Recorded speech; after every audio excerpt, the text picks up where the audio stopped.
भारतीय सेना ने एक बार फिर से पाकिस्तानियों का दिल तोड़ दिया, इसका मुझे बहुत दुख है। और बहुत सारे आपके यहाँ के दिफाई तजिया निगार मोना आलम और कमर चीमा जैसे, जो कि ये सपने देख रहे थे, ख्वाब देख रहे थे कि वो लद्दाख चाइनीज वीजा पे जाना चाह रहे थे। उनकी बड़ी ख्वाहिशात थी, वो ट्विटर पे और फेसबुक पे और मीडिया में आके वो बातें कर रहे थे कि हम लद्दाख जाएंगे। देखिए, तो वो तो सपना पूरा हुआ नहीं। जाना, जैसा पाकिस्तानी दुनिया भर में मशहूर है बिना वीजा जाने के लिए अलग अलग मुल्कों में, तो मोना आलम को और कमर चीमा को भी बिना चाइनीज वीजा ही आना। दोनों कंट्रीज में, सिर्फ पाकिस्तान की बात नहीं है, अगर इंडिया में भी कुछ होता है, कश्मीर में कुछ होता है, तो क्यों पाकिस्तान का नाम बार बार लिया जाता है? क्यों पाकिस्तान का नाम लिए बगैर भारत जो है वो अपना कोई मसला हल नहीं कर सकता? नहीं, देखिए, प्रोग्रेस तो हुई है और आज चाइना ने अपना विड्रॉल भी शुरू कर दिया है। और इंडियन जो नेशनल सिक्योरिटी एडवाइजर हैं अजीत डोवाल ने जो चाइना के फॉरेन मिनिस्टर हैं वांग यी, उनसे बात करी थी और उनको कैटेगोरिकली ये चीज बोली थी कि आप विड्रॉ करेंगे तो आप विड्रॉ करें, हम विड्रॉ नहीं करेंगे। और उन्होंने इस चीज को बहुत क्लियरली बोला था। और उसके बाद चाइनीज साइड ने विड्रॉल भी किया और चाइना की जो फॉरेन मिनिस्ट्री है उसका स्टेटमेंट भी आ गया है कि हाँ, हम वहां से विड्रॉ कर रहे हैं। और उनका स्टेटमेंट कुछ मिक्स टाइप का था। उन्होंने कहा था कि हाँ, हम वहां से विड्रॉ कर रहे हैं, ये बात उन्होंने एक्सेप्ट करी और साथ में ये भी कहा कि we want to focus more on Tibet, हम तिब्बत पे ज्यादा फोकस करना चाहते हैं इस वक्त, तो हम वहां से विड्रॉ कर रहे हैं। तो ये चीज तो हो गई कि वो विड्रॉल हो गया। भारतीय सेना ने एक बार फिर से पाकिस्तानियों का दिल तोड़ दिया, इसका मुझे बहुत दुख है।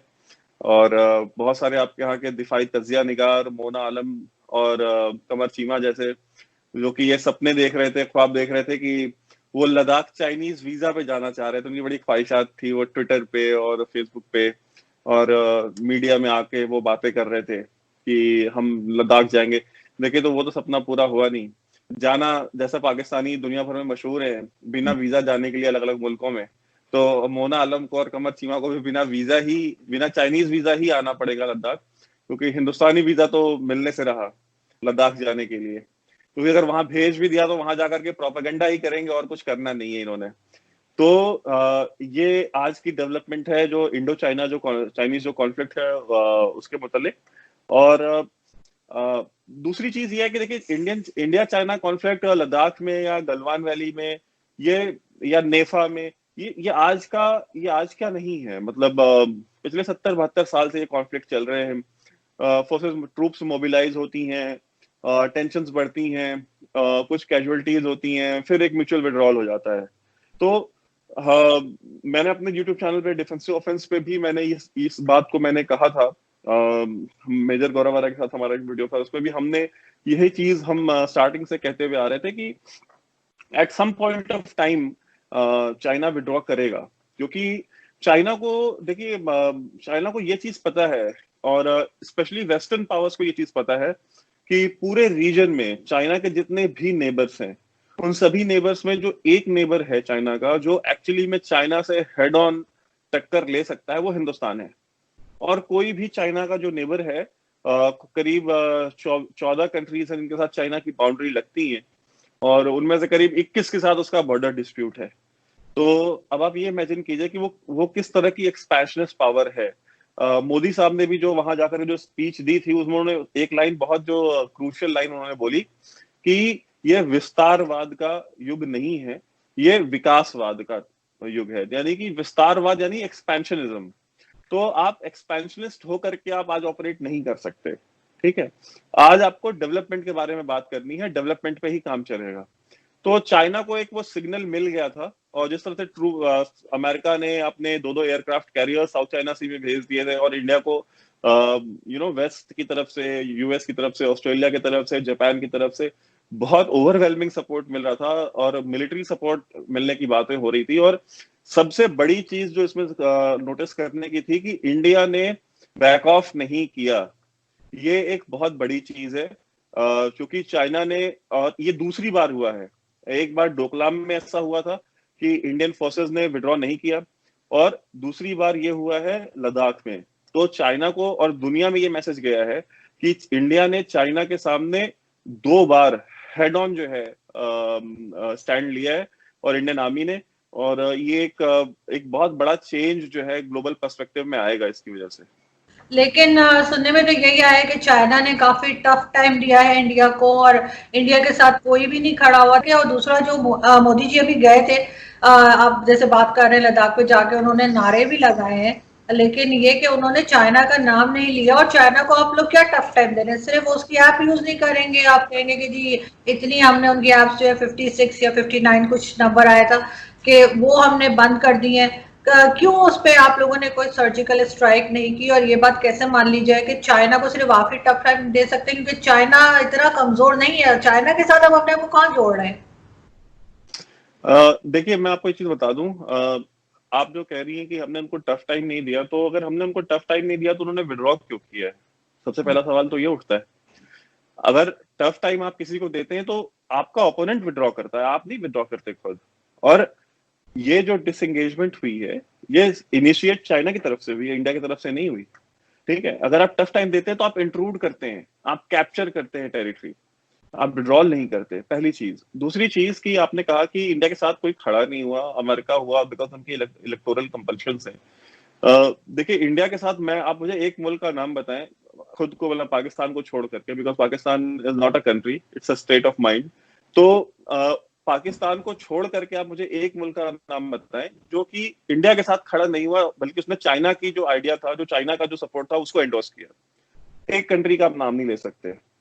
कोई भी कंट्री चाइना के सपोर्ट में नहीं खड़ी हुई, नॉट अ सिंगल वन। और इंडिया के साथ में America, Australia, Japan, Vietnam, Philippines, मतलब आप नाम लेते चले जाएं, ये फेरिस्त जो है दुनिया कम से कम 10 से 15 मुल्क ऐसे थे जो कि मतलब उन्होंने वोकल होकर के इंडिया का सपोर्ट किया और इंडियन स्टैंड का जो है उन्होंने सपोर्ट किया। तो ये एक बहुत बड़ी डिप्लोमेटिक विन नहीं थी, ये एक जियो स्ट्रेटेजिक और एक मतलब एक जियो पॉलिटिकल मैसेज पूरी दुनिया में गया है कि India has the support of the all the leading world powers accept China. Russia जो कि इतना चाइना के मसले पे काफी ज्यादा सपोर्टिव होता है जब बात वेस्ट की होती है, रशिया ने भी चाइना का सपोर्ट नहीं किया। तो जब आप ये कहती हैं कि इंडिया को सपोर्ट नहीं मिला, तो ये तो आप बहुत मतलब अजीब सी बात कर रही हैं। चाइना को तो उसका जो ऑल वेदर एलाई है रशिया, उसका भी सपोर्ट नहीं मिला। देखिए सबसे पहली बात तो ये कि जो आपके यहाँ से अंदर से भी आप लोगों के यहाँ से अगर कोई किस्म का प्रॉब्लम होता है, सारे वो आप सबके सब उठा के पाकिस्तान के खाते में डाल देते हैं। देखिए मुशर्रफ साहब जो आपके फॉर्मर आर्मी चीफ हैं और आपके प्रेसिडेंट रहे हैं, वो ऑन रिकॉर्ड है, आपके पाकिस्तानी न्यूज चैनल्स पे उन्होंने इंटरव्यूज दिए हैं। मैं चाहूंगा कि आप उनकी क्लिपिंग्स निकाल लें।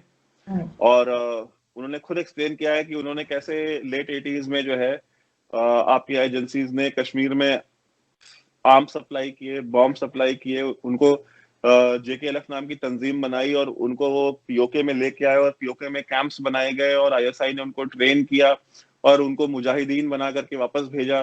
ठीक है, तो ये सारी चीजें जो है ना, ये मैं नहीं कह रहा हूँ कि इंडिया ब्लेम कर रहा है, ना मैं ब्लेम कर रहा हूँ ना इंडिया ब्लेम कर रहा है।